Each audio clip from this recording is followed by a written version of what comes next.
नमस्कार दोस्तों, स्वागत है आप सभी लोगों का एक बार फिर से सीटेट 2022 की एक और न्यू क्लास में। तो दोस्तों आज की इस क्लास में हम लोग जो सीटेट का लास्ट ईयर दोस्तों 2021-2022 में जो एग्जाम हुआ था ना दोस्तों, उसके 8 जनवरी 2022 के हिंदी पेडागोजी के 15 इंपोर्टेंट क्वेश्चंस को डिस्कस करने वाले हैं, जो कि दोस्तों जो आने वाला सीटेट एग्जाम है ना उसके पॉइंट ऑफ व्यू से काफ़ी ज़्यादा इंपॉर्टेंट है। क्योंकि दोस्तों आप सभी लोगों को तो पता ही होगा कि जो सीटेट एग्जाम है ना दोस्तों, उसमें जो प्रीवियस ईयर के क्वेश्चन पेपर है उसके दोस्तों क्वेश्चन काफ़ी ज़्यादा रिपीट होते हैं। तो चलिए दोस्तों हम लोग क्लास को स्टार्ट कर लेते हैं और चलते हैं आज के पहले क्वेश्चन की ओर। उससे पहले दोस्तों यदि अभी तक आप लोगों ने हमारे चैनल को सब्सक्राइब नहीं किया या जो बच्चे नए आए हैं तो वह प्लीज़ चैनल को सब्सक्राइब जरूर से करना और साथ ही में लाइक करें और बेल आइकन को प्रेस कर के बटन पर सेट कर लें, ताकि दोस्तों जो नेक्स्ट क्लासेस है ना उनका नोटिफिकेशन भी आपको मिलता रहे। साथ ही में दोस्तों और भी जो हमने लोगों ने जो क्लासेस कंप्लीट कर ली है ना, उनको नहीं देखा है तो उनको ज़रूर से देख लें। ये जो क्लास है ना ये दोस्तों 8 जनवरी 2022 की क्लास है। बाकी की दोस्तों जो 16 दिसंबर 2021 से जो पेपर हुए थे ना दोस्तों, उसके हिंदी पेडागोजी की सभी क्लासेस की आपको प्लेलिस्ट है, जहाँ पर नीचे डिस्क्रिप्शन में और ऊपर आई बटन में भी मिल जाएगा, तो वहाँ जाकर आप सभी लोग ज़रूर से देख लें। तो दोस्तों देखिएगा, पहला क्वेश्चन है आज का, निम्नलिखित में से किस शिक्षण शास्त्र का अर्थ है कि बच्चों के अनुभव, उनकी बात तथा उनकी सक्रिय भागीदारिता को प्रमुखता देनी है। सीधी सी बात यहाँ पर यह हो रही है कि दोस्तों वह कौन सा शिक्षा शास्त्र है जिसमें बच्चों के जो अनुभव रहते हैं, उनकी बातें रहती हैं, सीधी सी बात है बच्चों को प्राथमिकता देता है, ठीक है ना। इस प्रकार के शिक्षा शास्त्र के लिए बच्चों के मनोवैज्ञानिक विकास तथा रुचियों को ध्यान में रखकर अधिगम की योजना बनानी चाहिए। तो किस में बनानी चाहिए दोस्तों? शिक्षार्थी, बाल केंद्रित, शिक्षक केंद्रित या फिर विस्तारवादी। तो इसका राइट आंसर ऑप्शन नंबर 2 हो जाएगा। बाल केंद्रित क्यों? क्योंकि इसमें दोस्तों बच्चों के अनुभव वगैरह जो है ना, बच्चों के रुचि के अनुसार उनको शिक्षा वगैरह प्रदान की जाती है। इसके बाद देखिएगा, नेक्स्ट क्वेश्चन है, समालोचनात्मक शिक्षा शास्त्र दृढ़ता से किस बात में विश्वास करता है? ठीक है ना दोस्तों, समालोचनात्मक शिक्षण शास्त्र है ना, वह दृढ़ता, मजबूती से किस बात में विश्वास करता है? तो इसका आंसर क्या हो जाएगा बताइएगा दोस्तों। देखिए यहाँ पर बच्चे विद्यालय के बाहर जो कुछ भी सीखते हैं वह अप्रासंगिक है। क्यों होगा अप्रासंगिक? प्रासंगिक ही होगा ना, क्योंकि दोस्तों जो बाहर का सीखा हुआ ज्ञान है ना, उसको दोस्तों कक्षा के ज्ञान से हम लोग जोड़कर पढ़ा सकते हैं। ये कौन कहता है दोस्तों? बाल केंद्रित शिक्षा कहती है। तो ये तो बिल्कुल भी दोस्तों आंसर नहीं होगा। शिक्षार्थियों के अनुभव तथा दृष्टिकोण महत्वपूर्ण है, ये हो सकता है, बट क्या करना है आपको, चारों के चारों ऑप्शंस को यहाँ पर अच्छे से पढ़ना है। शिक्षक को सदैव कक्षा निर्देशों में आगे रहना चाहिए। कि दोस्तों सिर्फ शिक्षक को ही सदैव मतलब हमेशा कक्षा जो निर्देश है उनमें आगे रहना चाहिए? नहीं दोस्तों, बल्कि बच्चों को आगे रखना चाहिए। क्योंकि बच्चे दोस्तों यदि खुद करके सीखेंगे ना, तो वह सीखा हुआ जो ज्ञान है ना, वह उनके मस्तिष्क में दोस्तों अच्छे से यहाँ पर मतलब कि वह सीख लेंगे, उसको भूलेंगे भी नहीं। इसके बाद फोर्थ वाला देखिए, शिक्षार्थियों को स्वतंत्र रूप से तर्क करने की आवश्यकता नहीं है। क्यों नहीं है? यदि वह स्वतंत्र रूप से नहीं बोलेगा तो दोस्तों सीख ही नहीं पाएगा। ऑप्शन नंबर 2 करेक्ट है। शिक्षार्थियों के अनुभव तथा दृष्टिकोण महत्वपूर्ण है, क्योंकि दोस्तों उनके अनुभव को यदि महत्व देंगे तो बच्चे अपने आप को दोस्तों यहाँ पर कक्षा में ये समझेंगे कि उनके अनुभव को महत्व दिया जा रहा है, वह अपनी बातों को दोस्तों आगे रखेंगे। नेक्स्ट क्वेश्चन को देखिएगा दोस्तों, यदि शिक्षक नया पाठ पढ़ाने से पहले विद्यार्थी को मनोरंजन से जुड़ी गतिविधि में संलग्न करते हैं तो क्या उद्देश्य हो सकता है? देखिए दोस्तों, यदि कोई भी शिक्षक है, कोई पाठ पढ़ा रहा है, उससे पहले विद्यार्थियों को मनोरंजन से जुड़ी गतिविधियों में संलग्न मतलब उससे जोड़ रहे हैं, तो उसका उद्देश्य क्या है? तो उसका उद्देश्य हो जाएगा, देखिए ऑप्शन नंबर 4 देखिए, ये बिल्कुल करेक्ट है। विद्यार्थियों में प्रोत्साहन और उत्साह का संचार करना, उनको प्रोत्साहन देना, उनको दोस्तों उत्साह से भर देना, ताकि जो भी उनको सिखाया जाए ना तो वह अच्छे से सीख लें। देखिए कारोबार कम करेंगे नहीं, विद्यार्थी को ध्यान हटाएंगे भी नहीं, ये दो तो बिल्कुल ही अलग हो गए हैं। पाठ आरंभ करने से पूर्व विद्यार्थियों को अनुशासन में क्यों करेंगे दोस्तों? ठीक है ना, राइट आंसर ऑप्शन नंबर 4 हो जाएगा यहाँ पर। आगे देखिएगा, नेक्स्ट क्वेश्चन है, मनुष्य अनुभव के माध्यम से भाषा ठीक उसी प्रकार से सीखते हैं जिस तरह वे अन्य कौशल सीखते हैं। यह किस विचारक के सिद्धांत की ओर संकेत करता है? मनुष्य अनुभव के माध्यम से भाषा ठीक उसी प्रकार से सीखते हैं जिस तरह से वे अन्य कौशल सीखते हैं। यह किस विचारक के सिद्धांत की ओर संकेत करता है? तो बताइएगा। यह स्किनर की ओर संकेत करता है। किसकी ओर करता है दोस्तों? स्किनर की ओर संकेत करता है। और हम आपको जो आंसर बता रहे हैं ना दोस्तों, ये CTET के द्वारा दोस्तों जो आंसर की जारी की गई ना, उसी के अकॉर्डिंग हम आपको बता रहे हैं। चॉम्स्की का यदि आपने सिद्धांत, तो पियाजे का सिद्धांत, वाइगोत्स्की का सिद्धांत, स्किनर का सिद्धांत नहीं पढ़ा है तो आपको दोस्तों यहाँ पर नीचे डिस्क्रिप्शन में सभी के सभी सिद्धांत के प्लेलिस्ट के लिंक मिल जाएगा, तो वहाँ से जाकर आप सभी लोग इन क्लासेस को भी ज़रूर से देख लें। नेक्स्ट क्वेश्चन को देखिएगा, रचनावादी कक्षा में शिक्षार्थी किस प्रकार से कार्य करते हैं?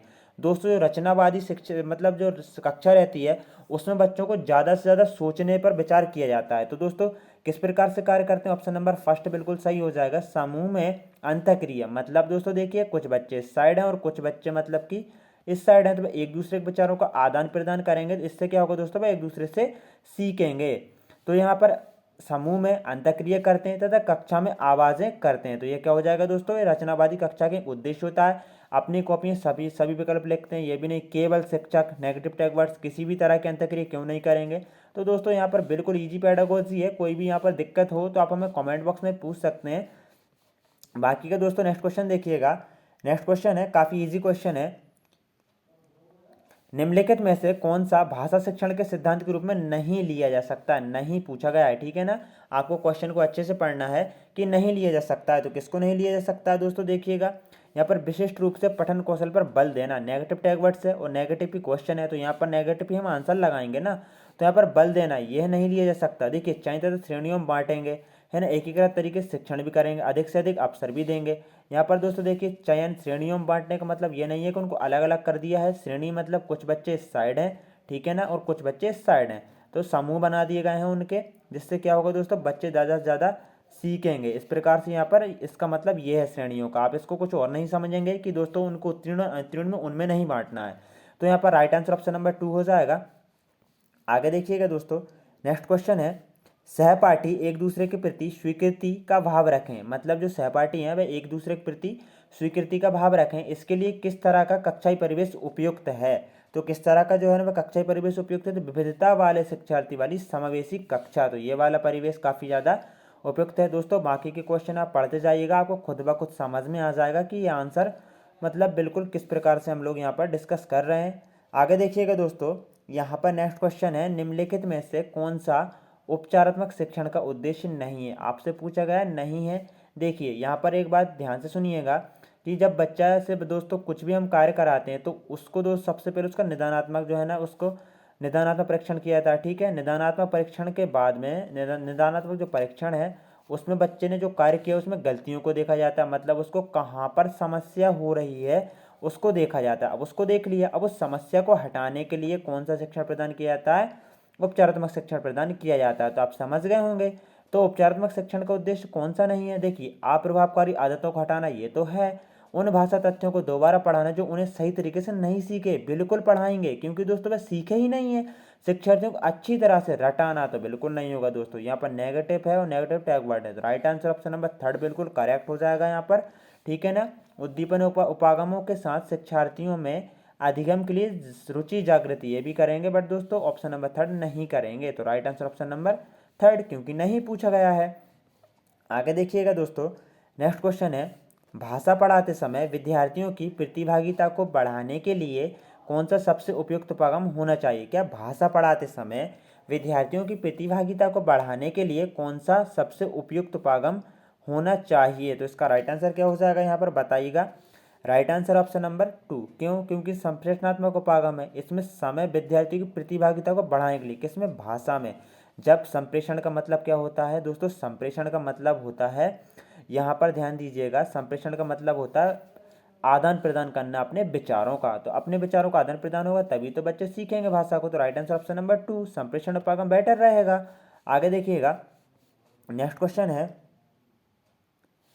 यदि शिक्षक सभी बच्चों की अधिगम शैली को ध्यान में रखकर शिक्षण कराना चाहते हैं तो उन्हें क्या करना चाहिए। तो उन्हें विद्यार्थियों की विविधता को संबोधित करने के लिए विविध प्रकार की शिक्षण सामग्रियों का प्रयोग करना चाहिए। क्यों, क्योंकि कई बच्चे ऐसे जो अलग अलग पृष्ठभूमि से आते हैं, तो विविध प्रकार की जो मतलब विधियां हैं, ठीक है ना, शिक्षण विधियां, उनका प्रयोग करेंगे तो वह अपने मतलब बच्चे उनके अकॉर्डिंग उन विधियों का प्रयोग करेंगे और ज़्यादा से ज़्यादा सीखेंगे, ठीक है ना। जल्दी जल्दी परीक्षा क्यों लेंगे दोस्तों, पुनरावृत्ति वगैरह भी नहीं होगा, ठीक है ना। भाग लेने की सलाह देनी चाहिए, पाठ सहगामी। ऑप्शन नंबर 4 बिल्कुल यहाँ पर करेक्ट हो जाएगा। हिंदी पेडागोजी जो है ना दोस्तों ज़्यादा टफ नहीं आती है, यदि आप इसको अच्छे से समझते हैं ना तो आपको कोई प्रॉब्लम नहीं होने वाली है। निम्नलिखित में से कौन सी भाषा की कक्षा में सबसे अधिक प्रभावकारी शिक्षण विधि है। कौन सी भाषा की ये कक्षा है उसमें सबसे ज़्यादा प्रभावकारी विधि है। देखिए बल देंगे नहीं, ठीक है, सस्वर पढ़ना ये भी नहीं है, शुद्ध उच्चारण तथा भावों को पढ़ने पर बल देना, ये दोनों तो बिल्कुल नेगेटिव टैग वर्ड से कट ही गए हैं। कौन कौन सा, फर्स्ट और थर्ड, ठीक है ना। फोर्थ वाला देखिए, शिक्षार्थियों की रुचि के विषय पर चर्चा करना तथा विषय वस्तु संबंधित शब्द संपदा पर ध्यान देना, ये करेक्ट हो जाएगा। 4 वाला बिल्कुल यहाँ पर करेक्ट हो जाएगा। आगे देखिएगा दोस्तों, यहाँ पर नेक्स्ट क्वेश्चन को देख रहे हैं हम लोग। शिक्षार्थियों को सीखने तथा विषय पर महारत प्राप्त करने के लिए प्रेरित किया जा सकता है, बशर्ते दोस्तों उन्हें इस बात का पूर्वाभास हो कि उन्हें निर्देशात्मक उद्देश्यों की उपलब्धि के लिए सकारात्मक पुनर्बलन मिलेगा, तभी दोस्तों उनको सीखने मतलब उस पर क्या है प्रेरित कर सकते हैं। तो राइट आंसर ऑप्शन नंबर यहाँ पर कौन सा हो जाएगा, 3rd हो जाएगा। बाकी के दोस्तों ऑप्शन आप पढ़ते जाइएगा, क्योंकि दोस्तों हमको यहाँ पर और भी क्वेश्चन को सॉल्व करना है, तो इसलिए जितने जल्दी हो सके हम यहाँ पर सॉल्व करते जा रहे हैं, क्योंकि एग्जाम काफ़ी ज़्यादा यहाँ पर पास है। आगे देखिएगा, निम्नलिखित में से कौन सी युक्ति विद्यार्थियों को अच्छा भाषण देने का प्रशिक्षण देने के लिए इस्तेमाल नहीं की जा सकती, यहाँ पर नहीं की जा सकती पूछा गया। ऑप्शन नंबर 3rd देखिए, शिक्षार्थियों को जीवन की वास्तविक स्थिति पर बोलने के अवसर उपलब्ध कराना। तो यहाँ पर देखना दोस्तों, निम्नलिखित में से कौन सी युक्ति विद्यार्थियों को अच्छा भाषण देने का प्रशिक्षण देने के लिए इस्तेमाल नहीं की जा सकती है। तो यहाँ पर देखिए, शुद्ध उच्चारण का प्रदर्शन करके दिखाना, जी हाँ तथा होठों की सही स्थिति का अभ्यास कराना, शिक्षार्थी को जीवन की वास्तविक स्थिति पर बोलने के अवसर उपलब्ध कराना, या फिर शिक्षार्थियों को 1 मिनट के लिए बोलने का अवसर देना ताकि आप उसकी त्रुटियों का निदान कर सकें। तो दोस्तों यहाँ पर एक बात ध्यान दीजिएगा, हम यदि आपको अकॉर्डिंग टू सीटेट की जो ऑफिशियल आंसर की उसके अकॉर्डिंग यदि इसका आंसर बताना है, तो सीटेट ने इसका आंसर ऑप्शन नंबर 3rd दिया है, बट दोस्तों ऑप्शन नंबर 4 यहाँ पर बेटर होना चाहिए था। बट दोस्तों ऑप्शन नंबर 3rd जो सीटीटी की ऑफिशियल आंसर की ना उसके अकॉर्डिंग हम आपको यहाँ पर बता रहा है। बाकी के दोस्तों आप हमारे टेलीग्राम के चैनल से जुड़ जाइएगा, ठीक है ना। वहाँ पर आपको यहाँ पर बिल्कुल जो आंसर की वगैरह ना वह मिलती रहेंगे, नोट्स वगैरह PDF वगैरह हम आपको यहाँ पर प्रोवाइड कराते रहेंगे। तो यहाँ पर एक बार और इसको देख लेते हैं, वही क्वेश्चन है ये वाला भी, कि निम्नलिखित में से कौन सी युक्ति विद्यार्थियों को अच्छा भाषण देने का प्रशिक्षण देने के लिए इस्तेमाल नहीं की जा सकती है। तो दोस्तों शिक्षार्थियों को जीवन की वास्तविक स्थिति पर बोलने के अवसर उपलब्ध कराना। तो दोस्तों देखिए ये तो यहाँ पर होना चाहिए। 1 मिनट दोस्तों हमें इसको चेक करते हैं। तो दोस्तों इसको चेक कर लिया गया है, लेकिन दोस्तों अकॉर्डिंग टू ऑफिशियल जो सीटीटी की आंसर की ना उसके अकॉर्डिंग तो 3rd वाला ही सही है दोस्तों, बट 4th वाला जो है ना वह सही होना चाहिए था, क्योंकि 1 मिनट के लिए क्यों देंगे दोस्तों आप, है ना, ज़्यादा से ज़्यादा टाइम के लिए देंगे जब तक बच्चा बोलना चाहेगा। भाषा कौशलों के उपकौशल हैं, तो भाषा कौशलों के उपकौशल कौन से हैं दोस्तों, ठीक है ना, कितने हैं, 2 हैं, आपको याद रखना है। और बाकी के दोस्तों भाषा कौशल कौन कौन से, सुनना बोलना पढ़ना लिखना, जिसको आप एक ट्रिक से याद रख सकते हैं, शुभोपाली, ठीक है ना। अब शुभोपाली क्या है ध्यान दीजिए, सा से सुनना, बा से बोलना, ठीक है, पा से पढ़ना और ला से लिखना, ठीक है ना। इस प्रकार से आप इनको याद रख सकते हैं। अंतिम क्वेश्चन देख रहे हैं, बोधगम्य निवेशों का विचार सर्वप्रथम किसके द्वारा दिया गया। इसको तो आपको रटना ही पड़ेगा कि जो बोधगम्य निवेश हैं उनका विचार सर्वप्रथम किसने दिया, तो ये दिया स्टीफन क्रैशन ने। किसने दिया था, स्टीफन क्रैशन ने दिया था। ये वाला क्वेश्चन दोस्तों एक बार और रिपीट हो चुका है, मतलब 2021 के जो क्वेश्चन है वह भी रिपीट हो रहे हैं। तो आप दोस्तों जब एग्ज़ाम देने जाएँ ना, तो दोस्तों आप हमारे चैनल से ज़रूर से जुड़े रहें, क्योंकि हम डेली के डेली यहाँ पर जो एग्ज़ाम्स है ना उनका प्रीव्यू करने वाले हैं। तो जहन दोस्तों, वंदे मातरम। क्लास कैसी लगी ज़रूर से बताएं, और 15 में से आपके कितने सही हुए, क्या 15 में से 15 या फिर 14 या फिर 13 या फिर दोस्तों 12 कितने सही हुए हैं ज़रूर से बताएं। बाकी की दोस्तों चैनल को सब्सक्राइब जरूर से कर लें। आपके दोस्तों एक सब्सक्राइब और एक लाइक से हमें ज़्यादा से ज़्यादा मोटिवेशन मिलता है, और आपके लिए ज़्यादा से ज़्यादा और अच्छी अच्छी जो क्लासेस हैं ना उनको प्रोवाइड कराने की बिल्कुल यहाँ पर कोशिश करते हैं। जय हिंद दोस्तों, वंदे मातरम। मिलते हैं एक न्यू क्लास में।